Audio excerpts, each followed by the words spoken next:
Good afternoon, everyone.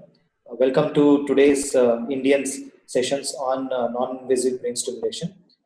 Today we have with us Dr. Shalini, who has done her MD psychiatry from NIMHANS and also has done postdoctoral fellowship in non-invasive brain stimulation here at NIMHANS. She has extensive research experience in RTMS, and also she has conducted many workshops on non-invasive brain stimulation at NIMHANS. She also continues to conduct such workshops every now and then. So we have with us her, and today she'll be going to take on evidences and practice on transcranial magnetic stimulation. Over to you, Dr. Shalini. Thank you, Dr. Chetan. Good afternoon, everyone. Today's topic of presentation is on transcranial magnetic stimulation. This particular topic will be presented over Indians in two segments. One is on principles and investigational aspects, which will be presented by me today. And the second segment is on therapeutic applications of TMS, which will be presented by Dr. Muralidharan Keshavan in the coming session on brain stimulation. I've used a couple of images for ease of explanation in the session. So all of these images were obtained from non-copyrighted public domain, mainly from Google Images and Wikipedia Commons. And this would be the outline of today's presentation, where I would like to begin with the working principles, coil types and positioning, stimulation parameters, safety guidelines, potential applications of TMS per se, how it is being utilized as neurophysiological probe, which is the major interest of topic today, as well as future directions. Coming to the working principle, yes, it works on based on two laws of physics, mainly Faraday's law of electromagnetism and secondly Lenz's law. To explain to you about it, Faraday's law of electromagnetism talks about on the left side of this panel, the screen, you observe that firstly there is an electrical current which is running in a coil, and that when it runs in a time varying fashion, which means it runs in one go and then stops and runs the second time. When it is interruptedly in repetitive fashion, when electric current runs in a coil perpendicular to its plane, electromagnetic field will be induced, and this induced electromagnetic field, when it comes in contact with another coil or another electrical conductor, it can induce these small electrical eddy currents. And when compared to this current, which is the primary source of electricity, which will be in heavy kiloamperes, these eddy currents are of very minimal amperes. They are in fact in a very small number of hundreds of amperes only, whereas these ones would be in thousands and thousands of amperes. And this induced magnetic field is always can be quantified in terms of Tesla. Well, if this is Faraday's law, to apply it for our clinical application, you can extrapolate it this way. There is a TMS coil, magnetic coil, in which electric current passes through, and it induces magnetic field. That magnetic field comes in contact with the brain, and brain is a very potential electrical conductor. So in the brains we have neurons, glial cells, mainly neurons which are inherently excitable, which can when it gets stimulated, it will produce action potential, and it gets depolarized and action potentials are generated. So in this brain, so this induced magnetic field would produce eddy currents, since the brain also has got CSF and blood supply, where there are a lot of ions as well extracellularly. So eddy currents are generated, and that would go and stimulate the axon hillock of each neuron, and depolarization process sets in, and thereby the action potential passes through transsynaptically. if that's about the planes in which the current, electrical current as well as magnetic pulses go, what about the direction?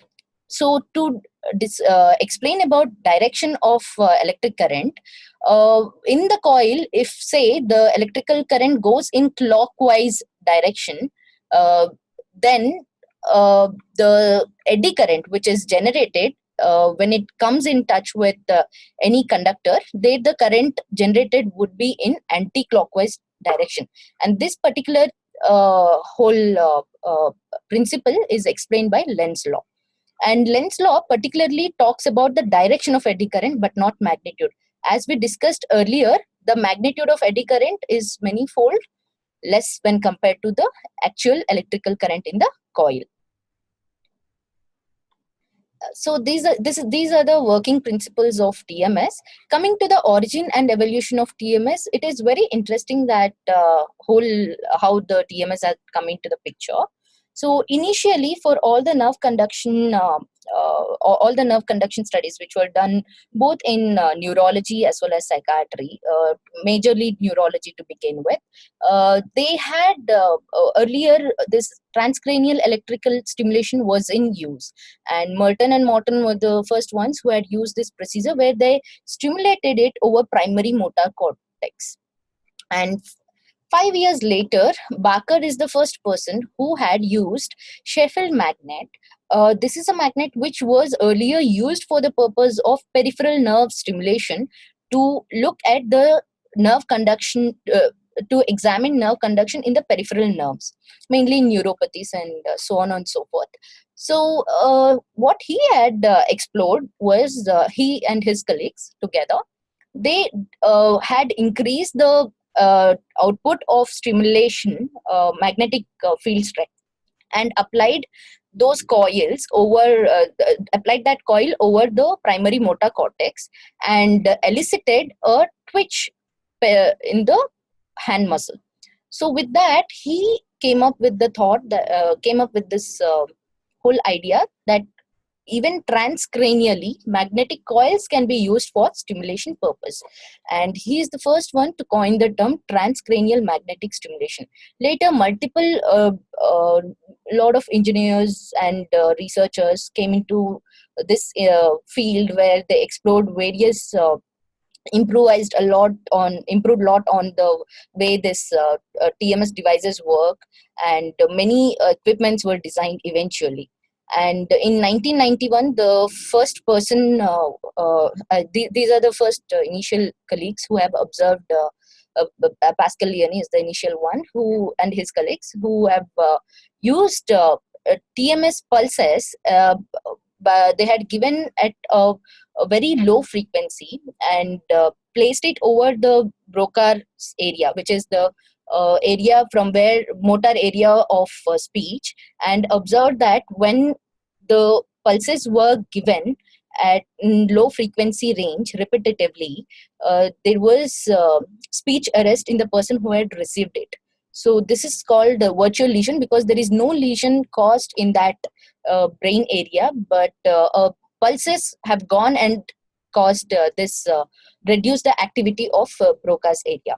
And later what was noticed that this effect did not just last as long as the pulses were given, and it outlasted the whole phenomenon, as in it lasted for more than 30 to 40 minutes or after the cessation of RTMS procedure. And this had given a way to repetitive TMS protocols.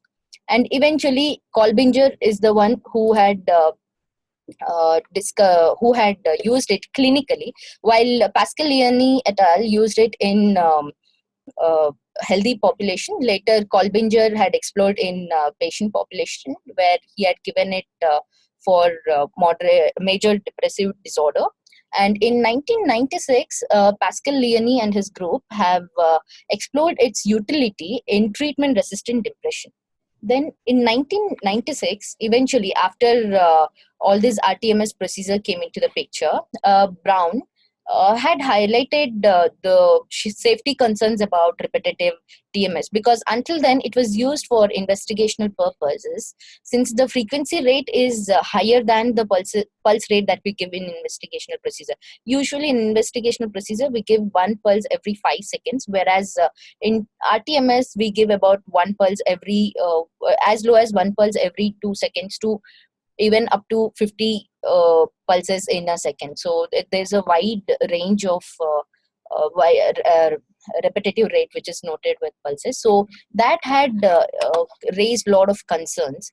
And Wasserman, in 1998, there was a conference in 1996. A conference was held where all the team of researchers world over, they had a committee where they explored the safety of usage of TMS for treatment purposes. So Wasserman's had written and his colleagues written safety guidelines about repetitive TMS in clinical use. And eventually in 2009, which is exactly about a decade later, again the whole TMS consensus group have explored the whole not just clinical, even the research applications of TMS which have been used. They've reviewed all the evidence and laid down the safety guidelines, which was an update actually. Coming to the treatment aspects in 2005, until now we've talked about RTMS, repetitive TMS, whereas there has been an advancement of patent TMS. In patent TMS, one of the very commonly used clinical protocol is theta burst, that was initially discovered in 2005. And there are various manufacturers who have designed TMS devices and which are available in the market. The first one to get approved is Neuronetics in 2009 for treatment purposes.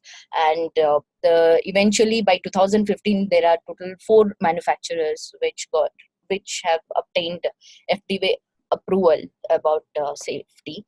They are Neuronetics, BrainsWay, MagVenture, and MagSteam. Coming to the advantages of TMS over TES, that's how it was initially appreciated. In TES, the electrical current passes through the electrode, which is placed, which is actually an invasive procedure which passes through scalp skull and placed in the cortical area, which is of interest to study. So that had been a conductive procedure, whereas TMS is an inductive procedure where to cross through the skull for the transcranial purpose, there are magnetic pulses which cross through the skull, so which is actually makes it more painless. And with the recent in the last 2 decades, there were advances in the way coils have been designed, so making it more focal. So it generates focal action potential in superficial cortical regions, and thereby it gets transmitted transsynaptically as well. And making it a non-invasive procedure, because of its non-invasiveness, it is pretty safe as opposed to transcranial electrical stimulation, and it is cost effective overall. And for the TMS administration purpose, these are the things which we need to be aware of. The parts: this is TMS stimulator, the device which has got capacitors placed over the motherboard, and here is a TMS coil which has been connected to the stimulator over here. This coil is figure of 8. There are various coil types which we would discuss eventually. And besides this, it can be the TMS stimulation procedure can be integrated with advancement in the technology, such as using the MRI image, structural MRI images of an individual, and utilizing software which is there are various softwares that are available, and you can enter the specific coordinates and locate that particular region using a coil tracker. You can place it over the coil, and then this is the optical camera which picks up the coil position, as well as there would be a subject tracker which is placed around the subject's individual's head, so that it would guide us as to whether we are targeting the brain region accurately, or how much away we are from. So I'll I'm just briefing about it here, but the further details can be taken up in advances of TMS. I'm just getting you oriented for this. About the technical aspects, as I told, the stimulator has this. This is a generic way that I'm trying to explain.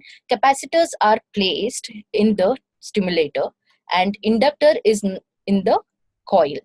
And as and when we press the button, there is one button available here over the stimulator and one over the coil. It is as per the ease of operator's convenience. When you press the switch, there is a hole. The electrical current passes through this whole circuit, and when a pulse goes through from this inductor, the magnetic pulses are induced, and as it comes in proximity with the electrical conductor, it will generate the eddy current. Okay, so as I told, it contains very high, it operates very high current. This is the magnitude of it, 4,000 to 20,000 amperes, and it generates time varying magnetic field. This is of a special mention, where the magnetic field strength is about 1.5 to 3 Tesla, which is close to the conventional, most of the MRI scans which generate the field strength. This is close to that. And the magnetic pulse which is generated, it decays within 1 second time, and the strength of magnetic field also, it declines with the square root of distance. As in, the highest of magnetic field, you would feel it close to the TMS coil, and as the distance passes off, as you move away from the coil, the magnetic field strength decays. And in the Rossi guideline, which I had mentioned, which was published in 2009, it is clearly mentioned that by a distance of 30 centimeters, the magnetic field strength gets nullified, almost zero. These are the various kinds of TMS coil. The first one that Barker had used was circular coil, which was earlier used for the stimulation of peripheral nerves. And but circular coils, if this is the shape of the coil, which means the coil is actually made up of ferromagnetic core. So there is a ferromagnetic core around which the copper wires are placed. The wires are placed around this in circle. And now the current goes through this, and the magnetic pulses are generated perpendicular to the plane of, if this is horizontally placed in 90 degrees angle, perpendicular to this, magnetic pulses are generated. But with this, what happens is, if you have to stimulate a particular region, you'll have to place the circumference of this circular coil on the target region in order to stimulate, because the magnetic field strength is nearly zero in the middle and highest in the circumference, because the core exists here and this is empty. So in order to make it more focal, researchers have come up with this idea of placing two circular coils close to each other, with which the focality, it comes with focality. The highest amount of magnetic pulse is in the middle of this figure of 8, and it makes it more focal, as well as also the the amount of maximal stimulator output required with this coil is less as opposed to circular coil. And most of the clinical trials and research applications also are done largely using figure of 8 coil. There are multiple names to it. The other name, popular name, is butterfly coil, because it appears in the shape of butterfly. And then there are two other coils. The other important point is, though figure of 8 comes with focality, but the magnetic field strength starts decaying, and it has a decent penetration up to about 2 centimeters. So if you are interested to target deeper structures, mainly for say therapeutic purposes, in such case there has been a lot of criticism about figure of 8 coil, that we can just target superficial cortical structures. What about deep cortical structures or subcortical structures? Or if you want to target more neurons in the cortex itself. So for such purposes, there have been two advanced uh, things that have come. One is double cone coil, the other is Hest coil. Talking about double cone coil, it is same as figure of 8, just that here the angle between the two circular coils is 180 degrees. So they are lying actually in the same plane. Whereas in double cone coil, the two circular coils are placed at an angle of 150 degrees. So with this, what happens is the magnetic field generated around this circular coil, imagine that it is in a conical shape, and this is also in a conical shape. So it is called as double cone coil, making these two cones, it's basically about the way the physics have been made. So this gives additional 1 to 2 centimeters depth penetration. And for deeper structures, double cone coil is being explored. And another one, this is quite popular in terms of late, recently only. It is a Hest coil. This looks like a helmet. Here it is called Hest because it appears like the figure of letter alphabet H, and in fact it is also called as Hest because the first time it was discovered in Israel. So in Hebrew, Hest means the alphabet H, where they have in their language the Hest looks like this helmet. So it is also called as Hest coil.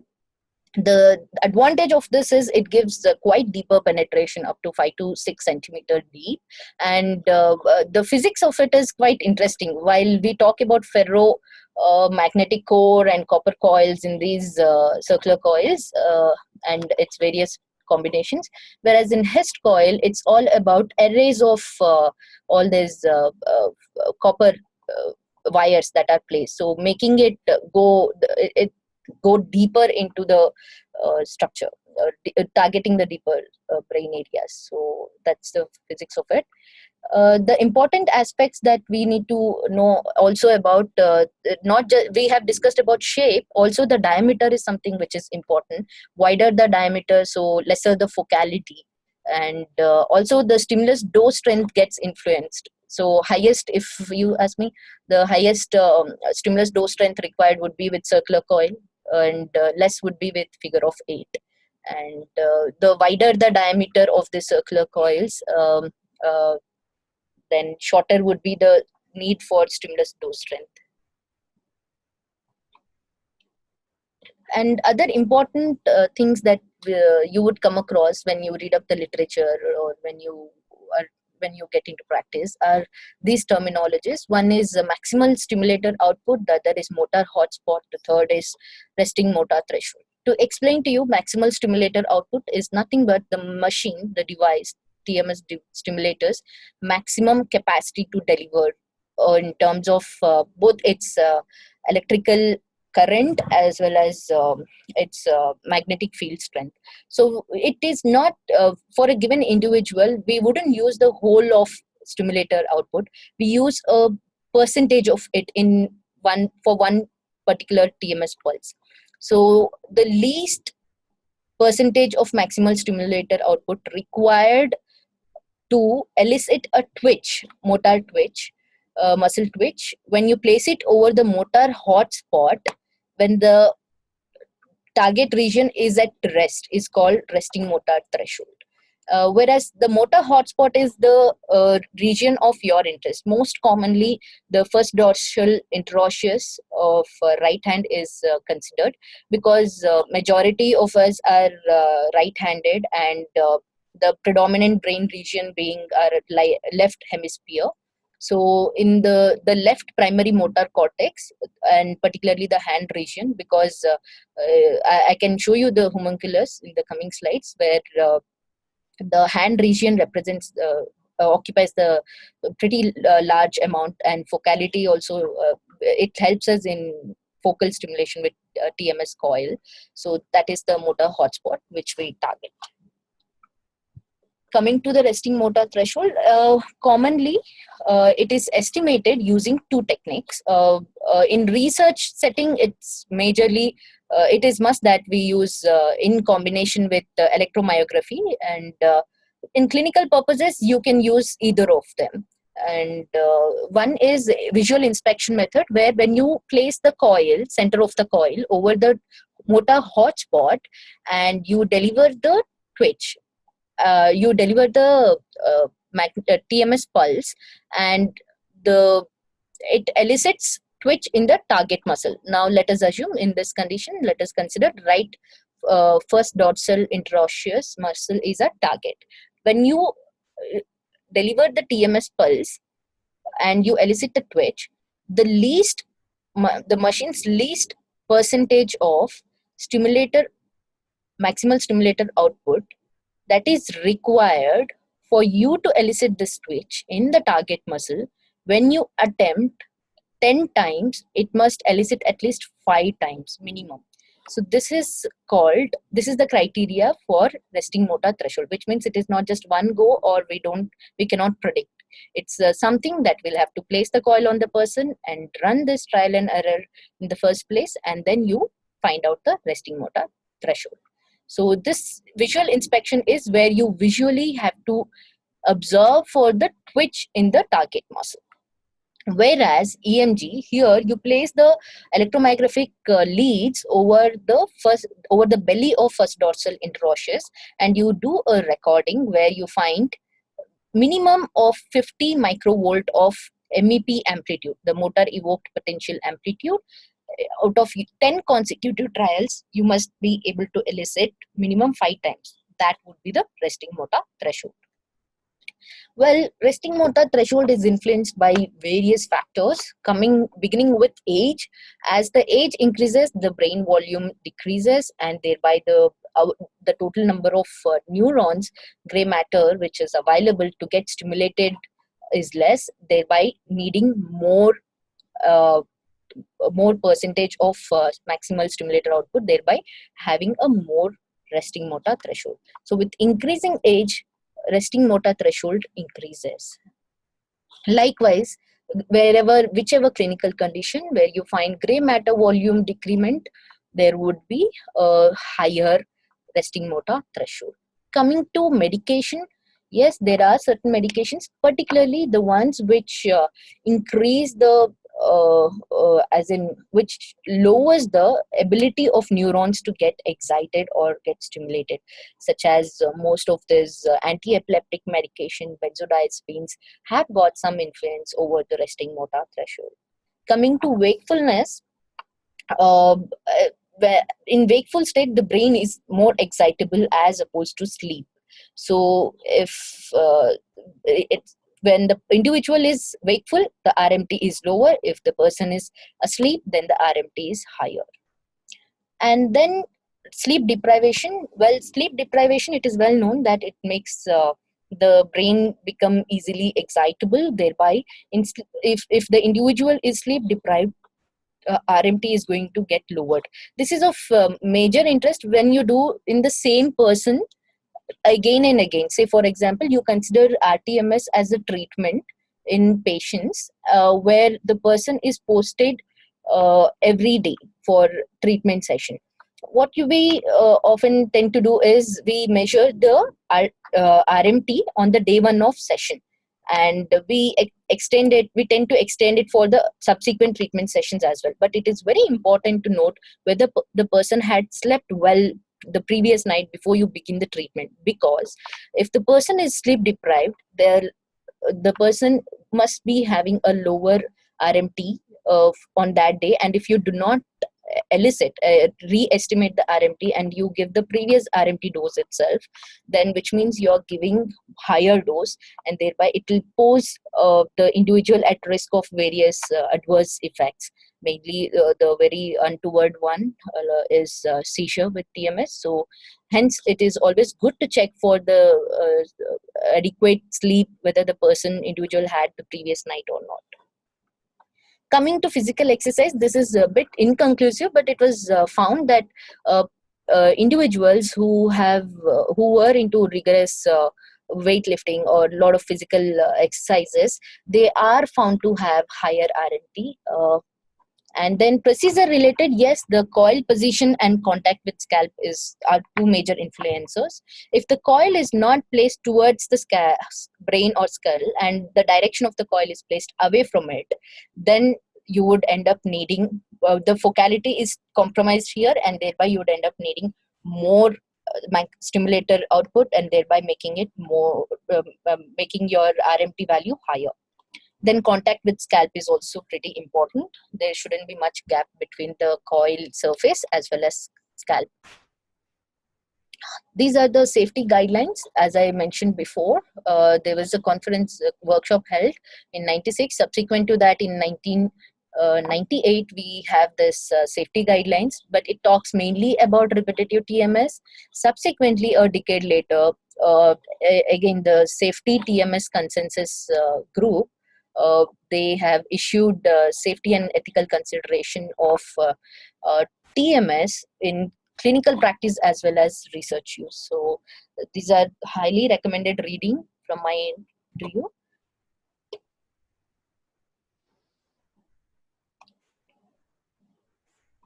Well, the contraindications for TMS being, since that, as from Faraday's law, we understood that it's basically the induced magnetic pulses, which generates eddy current, not just in brain. It can generate eddy currents even in other objects, such as if intracranially there is metallic or magnetic or electrical device placed in situ, that would also get generated, making it get either displaced or get heated up because it's getting stimulated. Thereby, it can either burn the device or cause the local tissue injury.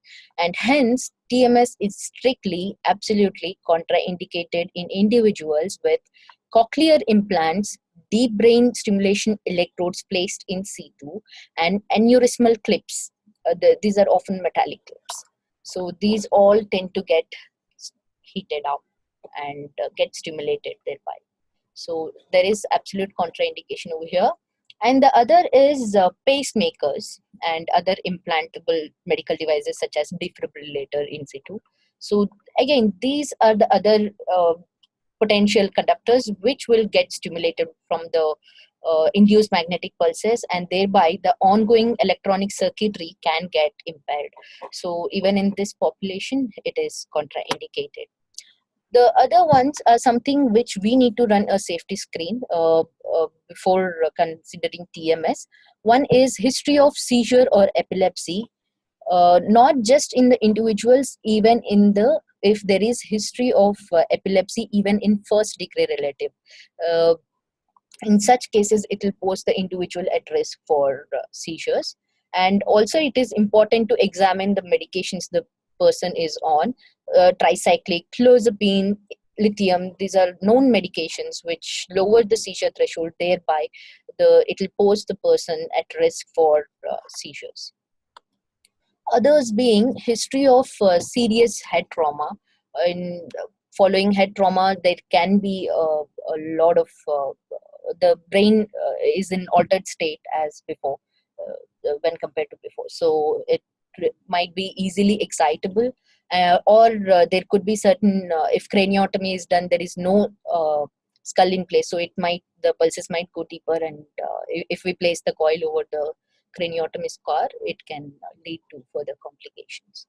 Coming to history of substance use, mainly if someone is on if patient is in substance withdrawal state, in such conditions already the brain is easily excitable, it's already in hyperglutamatergic state, so TMS further, it will add on, as it can increase the risk for seizures. Likewise, stroke again, hemorrhagic is something of concern, but in ischemic, the brain volume available or the neurons available for excitability is less, thereby here RMT would be more. But hemorrhagic, it is of major concern. In hemorrhagic stroke, TMS could be difficult because already there is raised ICT, the neuronal state must be compromised, so it needs to be evaluated case to case basis. Likewise, brain surgery.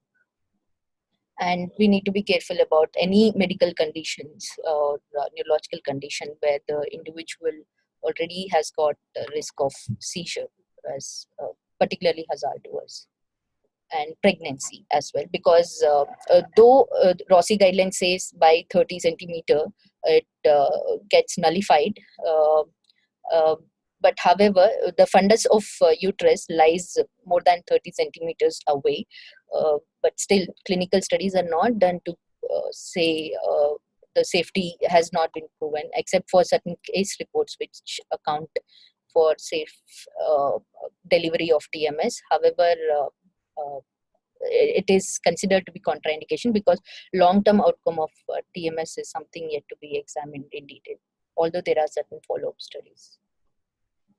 And TMS adult safety screen, this is something adapted from Keel and his colleagues, published in 2001. Uh, we use this screen which has 15 item, which basically runs us through these questionnaire. It is always good practice to screen individual for the safety, the use of TMS. It begins with have you ever had any adverse reaction to TMS, and have you ever had a seizure, likewise ever undergone EEG or had stroke, head injury including neurosurgical intervention, any metallic implant in the brain, any sharpened clips or any metallic devices, any medical pumps or any implanted devices, as well as ever the individual had severe or frequent headache, because now when we go through the adverse effects of TMS, you would know that this doesn't mean that we shouldn't be giving in this population. It's about except for the absolute contraindication which I mentioned, in other subjects we can still give it, but with lot of supervision and intense management. And whether the person is on medication, and women of childbearing age, we need to check about their any birth control methods that they are taking, and also if family, particularly the first tick relative, has any history of epilepsy and associated risks. Adverse effects most common is been headache. The nature of headache is quite variable. However, the commonly reported one is in the place where the coil has been placed, because we had discussed that the coil, the induced magnetic pulses can induce eddy current in conductor. So in the head region, we have scalp, which has got scalp muscles. Though these are thin flat muscles, but still they are also electrically excitable. So as we give TMS pulses, they also get stimulated at each TMS pulse. So thereby, in certain individuals, they depending upon where we place the coil, if it is close to the scalp muscle or facial muscle. So in the temporal regions, so when we target dorsolateral prefrontal cortex. So in such cases, headache is a common complaint. Also neck pain, because as we manually do it, we place the coil on the head. So sometimes the individual might sprain the neck by keeping it in abnormal position. So erect head is something which is strongly advisable. Neck bending shouldn't happen during the procedure. If that is ensured, then the occurrence of neck pain is actually much little. And muscle twitches, as I explained, for headache, muscle twitches can happen if the coil is placed close to face, then or scalp, in because facial muscles also can get twitched. So in such cases, it could be discomforting for the individual receiving it. This is hearing is alarming, but to tell you, it is quite mild and transient as long as the treatment sessions go on, and mainly it is noted with higher frequency TMS pulses, such as RTMS, high frequency RTMS or theta burst. There have been reports of tinnitus in such case. Also, if some hearing loss, mainly in high frequency range, it has been noted, and it doesn't happen with the initial sessions. If the number of with increasing number of treatment sessions, there is likelihood of it, and it is quite transient in nature. If once the treatment session stop, it's noticed to be reversible. However, this area has to be examined. Important thing is to avoid this, what we can do is we can place earplugs in the individual's external auditory meatus to reduce the distress related to these aspects and reducing the chances of its occurrence as well. And TMS also has got its effect on mood and cognition, particularly if the target regions are something like dorsolateral prefrontal cortex. And there are few other adverse effects also, but they are quite less common, such as syncope. Because of prolonged TMS session, the person is placed in asked to sit for longer time. So there have been reports of syncope, and that needs to be examined. The most concerning side effect of TMS is TMS-induced seizure. The incidence of it to talk, I'm confined to single pulse TMS because I'm going to talk about investigational. Well, you can extrapolate it for RTMS as well, but incidence of TMS-induced seizures in healthy subjects, it's almost there has been no case report, whereas in patients approximately 20 case reports have been reported. And the proposed mechanism to it is what happens is the pyramidal neurons in the cortex, they get stimulated excessively, and that excitation gets spread to interneurons, and for a transient period the inhibitory mechanisms in the cortex get cessated, thereby it will pose the person to experience convulsive moments. And mind you, TMS induced seizure cannot be equated to epilepsy. However, it requires, it warrants, firstly, aborting the seizure when it occurs. Second is to get thorough neurological evaluation done. And if nothing turns up, then it can be, the individual can be, the session can be aborted and need not be taken up. However, when I say it is not equated to epilepsy, it means that the individual need not be started on medication, on any anti-epileptic medication.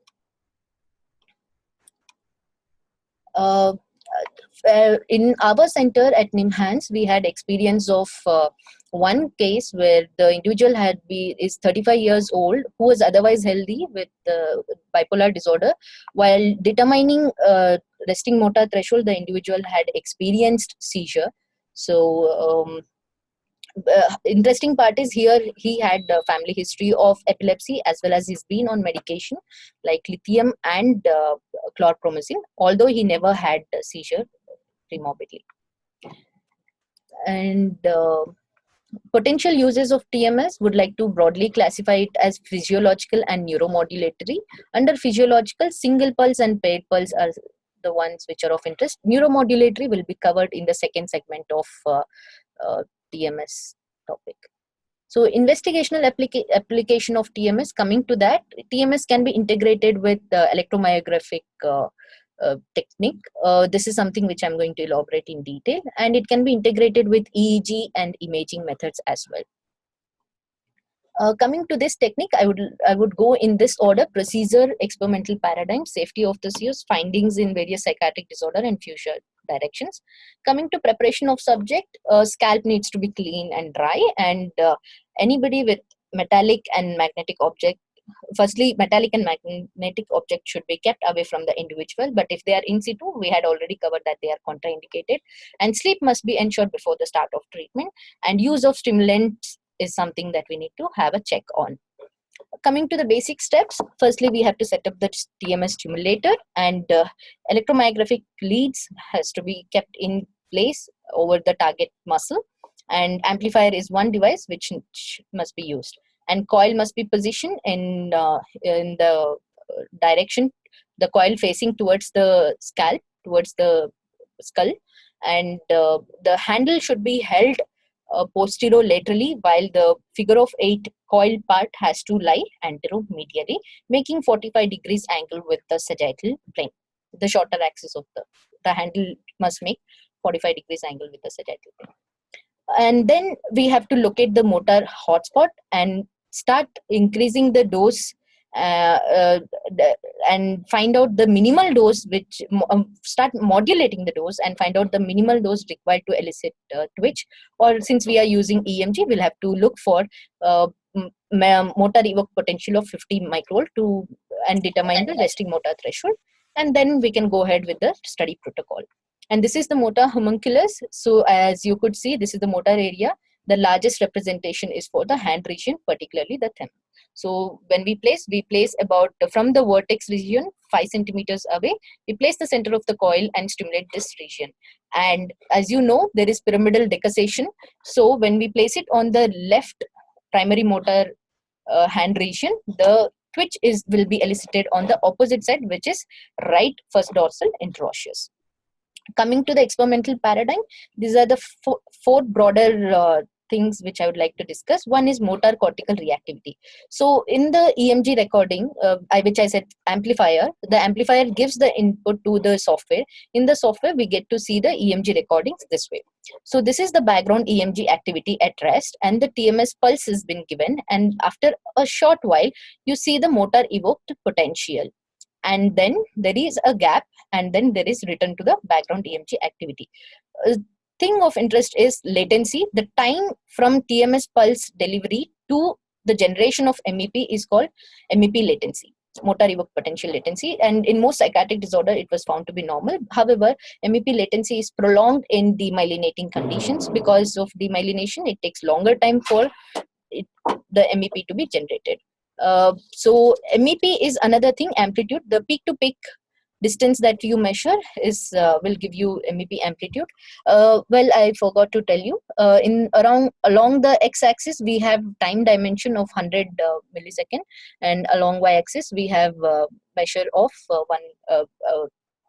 MEP amplitude measured in volts. So this is approximately about 1 millivolt. And the silent period is also of interest, which I'll explain later. So the interpretation, how to interpret the single pulse. So here it is single pulse, one single pulse TMS has been given, and then you elicited MEP. So it is interpreted that greater the excitability of brain, which means the individual would have larger amplitude, thereby at a fixed dose. So they would have larger amplitude, and such individuals might have lower RMT. So low RMT means greater excitability. Likewise, lesser the excitability of cortex, then smaller would be the MEP amplitude, and the individual would need more maximal stimulator output, so which means higher RMT. And also we discussed earlier, with age the excitability decreases, thereby they would end up having high RMT. And then paired pulse. To explain to you about paired pulse, we have one is conditioning pulse, then the other is test pulse, and this is the time gap between interpulse interval. Here what happens is, when the test pulse is preceded by a conditioning pulse with varying time interval, say for example 1 to 4 millisecond, if it is the time gap between these two pulses, then it will basically let us examine the GABA A neurotransmission, which is nothing but short. It is also called as this particular pulse paradigm is called as short interval intracortical inhibition, which means we are placing on the same motor region hotspot, and you give this way of these two paired pulses, and you find a particular MEP. Likewise, if the interpulse interval is distance at 100 to 200 millisecond, then it is called long interval intracortical inhibition. The time gap between the two pulses would be larger, and then in intracortical facilitation, the time gap is between 8 to 15 millisecond. I'll explain to you how the MEPs would look. So this is about intracortical. In the same region, you are looking for the inhibitory and excitatory tone of the brain. Whereas you can combine it cortico-cortical as well. You can place one coil over the parietal region and the other on the motor region, and examine in the same hemisphere. Or the other thing you can do is integrating with a peripheral median, preferably median nerve, and combining and looking for short latency afferent inhibition and long latency afferent inhibition when the pulse given at median nerve and also on the motor region are varying spaced with time interval of 20 millisecond and 200 millisecond respectively. Whereas if we can examine the cortical communication across two different hemisphere also, we can place it on right motor cortex, one coil, the other coil on the left motor cortex, and can examine for short latency and long latency hemispheric inhibition if the time interval between the two stimuli is of 10 and 50 millisecond respectively. And this basically tells us about transcallosal communication, the strength of transcallosal inhibition as well. This is about paired pulse. So say this is where here is a single pulse. If this is the MEP that we get with single pulse, when we give paired pulse, conditional and test with the gap of 3 milliseconds, then the MEP appears this. Because of GABA A neurotransmission, the which is inotropic GABA, so within such short time span, it will basically produce the inhibition over the same cortex, that is why intracortical, and it makes the MEP size go smaller. So this is the MEP which is commonly noted with SICI. And similarly, when the two pulses stimuli are spaced at say 10 milliseconds, so it will generate such high MEP, and this is called intracortical facilitation. And likewise, cortical silent period. In this, what is important is the individual is asked to press a dynamometer or oscilloscope as hard as possible, and you estimate the maximum strength that the person could do. And 10% or 10 to 20% of maximal voluntary contraction we'll have to estimate, and the individual is asked to keep the muscle contracted at that strength continuously. And in the background of that, when a magnetic pulse is given, then there is generation of MEP, and there is also a prolonged silent period, and then return to normal. So this is called cortical silent period, and this basically is determined by GABA B neurotransmission. And here are all the things that we can interpret. The motor threshold and MEP tells us about excitability of cortical pyramidal neurons, whereas short interval intracortical inhibition gives us idea about GABA A neurotransmission, whereas cortical silent period as well as long interval intracortical inhibition tells us about GABA B neurotransmission. And ICF, intracortical facilitation, tells us about, I'm sorry about this spelling mistake, it is NMDAR, glutamatergic neurotransmission, whereas IHI, interhemispheric inhibition, would tell us about transcallosal communication. And these are the findings, summary of findings in various psychiatric disorder, what happens in each of the respective disorders to this. I'll just take example of one. So MEP is very high in Alzheimer's, whereas MEP is motor threshold is very low in Alzheimer's disease, which means the brain is more excitable because of lack of inhibitory neurotransmission, essentially, in this condition. And likewise, this is for various. In the interest of time, I'm running through it. This is another experimental paradigm, which is mirror neuron activity, where say this is the MEP potential which is noted when the individual is viewing a static image, and so which means this is at rest, and followed by when the individual is asked to observe the conventional motor paradigm, which is say a lock and key. Here there is only lock and key which is kept aside, and hand, and here the video is run where the individual is performing that particular action. So the principle of motor neuron is either the very thought of it, or while observing that action, these neurons get recruited additionally. So you can see that the MEP is increased in size here while observing this video, and the difference of these two would give us the amount of mirror neuron activity. Likewise, we can add one more element also, where emotion embedded. Here in this, this is basically about a video where a child gets stuck inside and mother gets panicking, and she tries to unlock the door. So here also you see that in emotionally aroused situation, the mirror neuron get recruited. This is mainly to, in association with social cognition, we can examine these things. Then is cortical plasticity. We are aware of, there are various protocols that we know, neuromodulatory techniques that can generate, like cathode, low frequency RTMS, continuous theta burst, cathodal TDCS, and PAS of interstimular interval of 10 milliseconds. These are all known to cause long-term depression, which means the brain would, that particular region would become less active over time, during and following this stimulation of the brain, while high frequency RTMS, intermittent theta burst, anodal TDCS, and paired associative stimulation of interstimular interval of 25 millisecond is known to cause long-term potentiation. But to examine this, what we can do is using TMS EMG technique.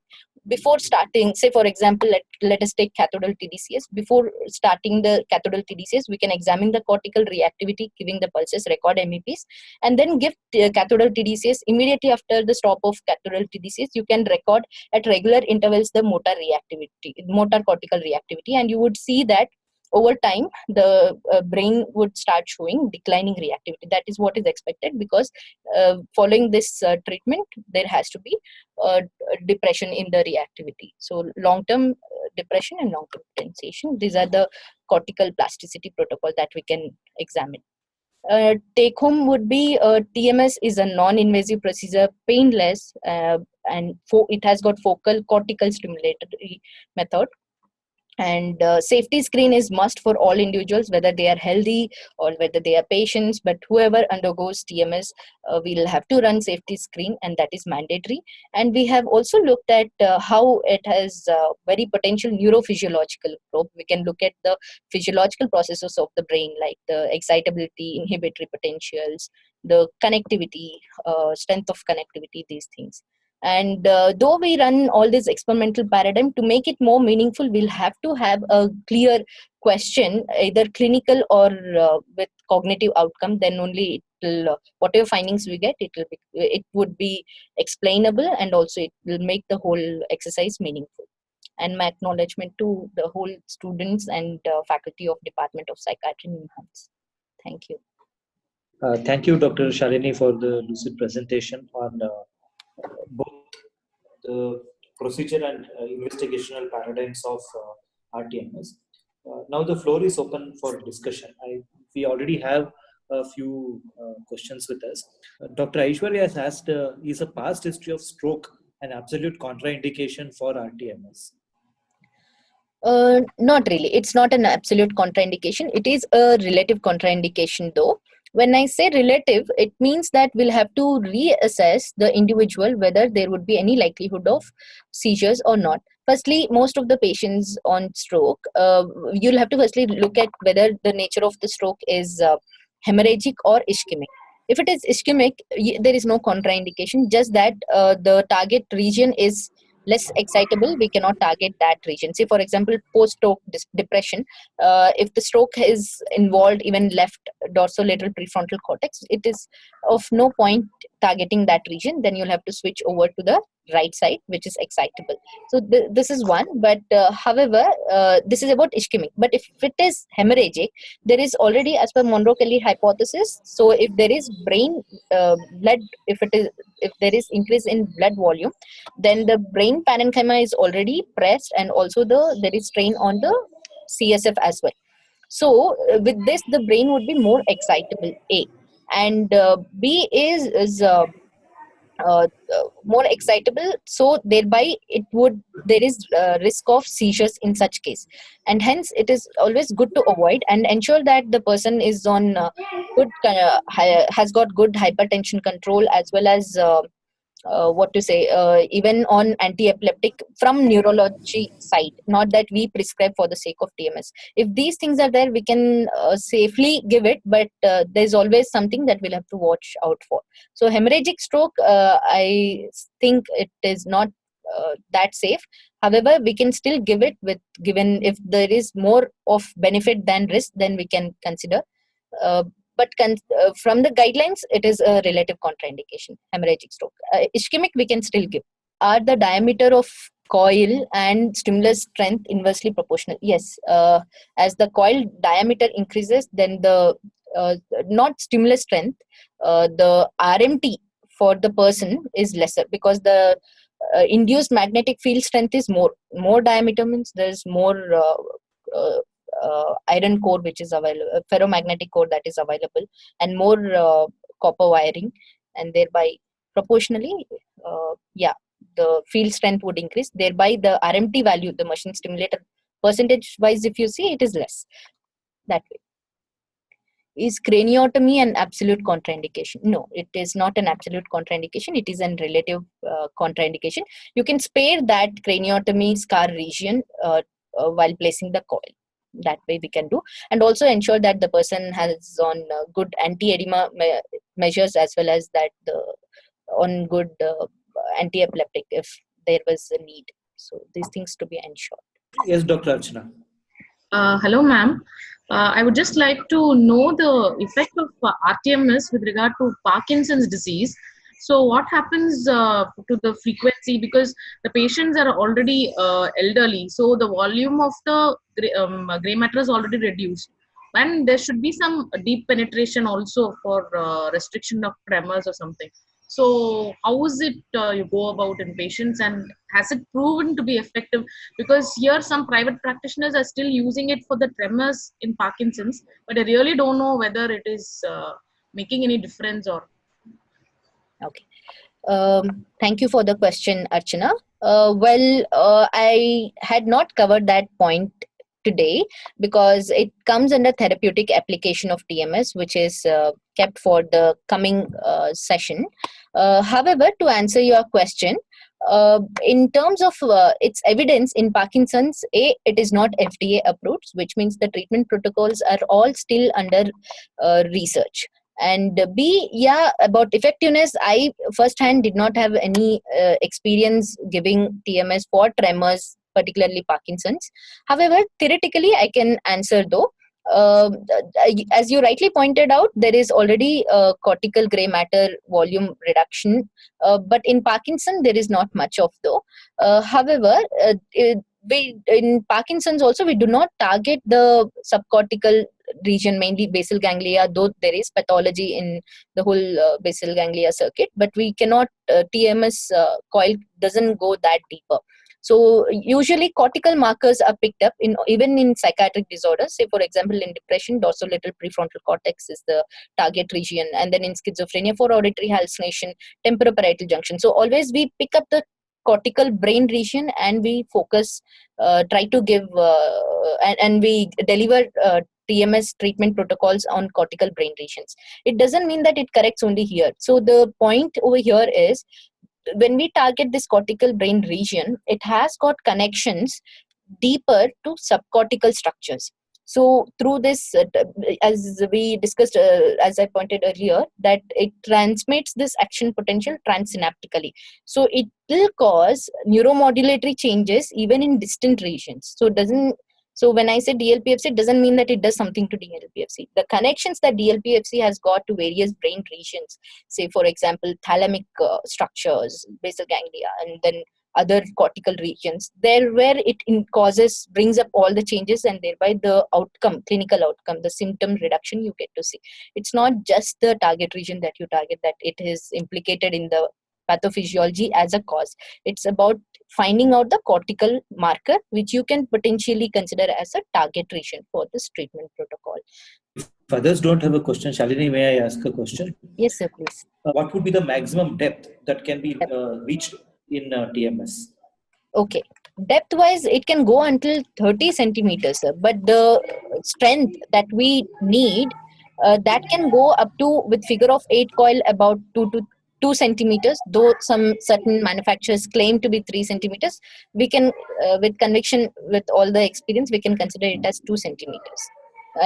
But with various designs, newer designs that have come in all these TMS coils, such as double cone coil can give us up to 4 centimeters.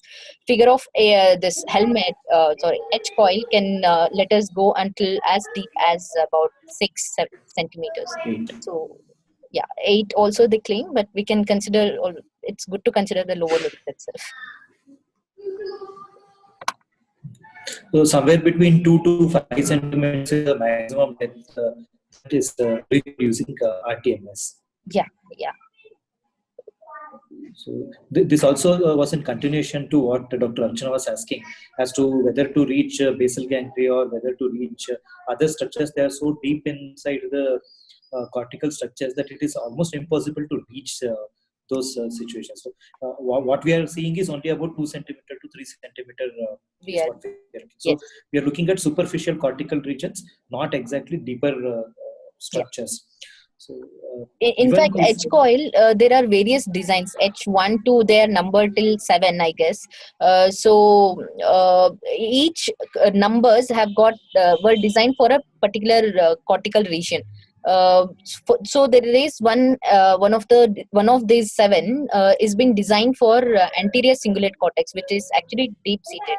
So it can target as deep as anterior cingulate cortex, as well as the as deep as motor homunculus.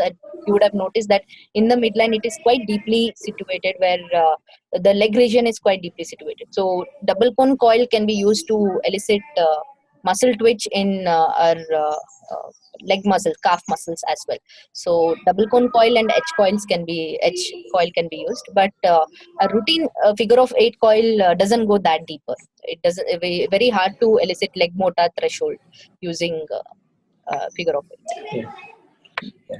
Thank you. And even if we want to reach any structure which is deep, probably it would be better if we use neuronavigation technique and Yeah, then get the situation, actual location of the cortical structure, and then probably stimulate or depress it rather than blindly doing it. Because as Dr. Rachna was telling, like when there is gray matter shrinkage in persons with old age, or even in dementia with Parkinson's and all, it might be difficult to know where exactly the location of so in such situation probably it would be better to use neuronavigation. yeah, very true, sir. There's one more point to add also to it. So when we target deeper structure, the compromise over here is, if for this magnetic pulse to reach deeper structure, it would stimulate the structures which are above that target, deeper target as well.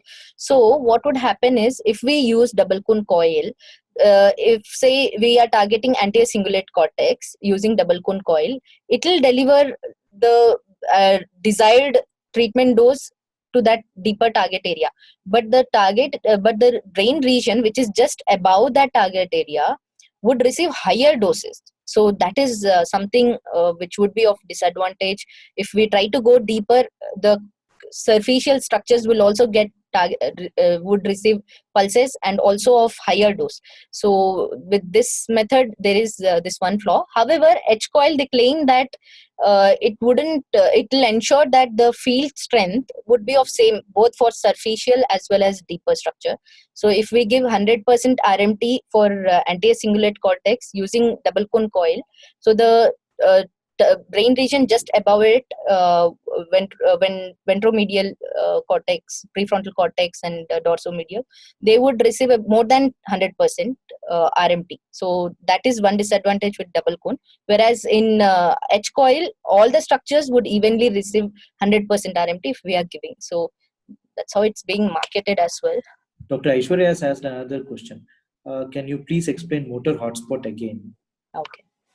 So the hand region, the target muscle, if it is our first dorsal interosseous, so its localization in the primary motor cortex where we locate, that is called motor hotspot. So when we begin localizing the motor hotspot, we place it approximately 5 centimeters lateral to the vertex.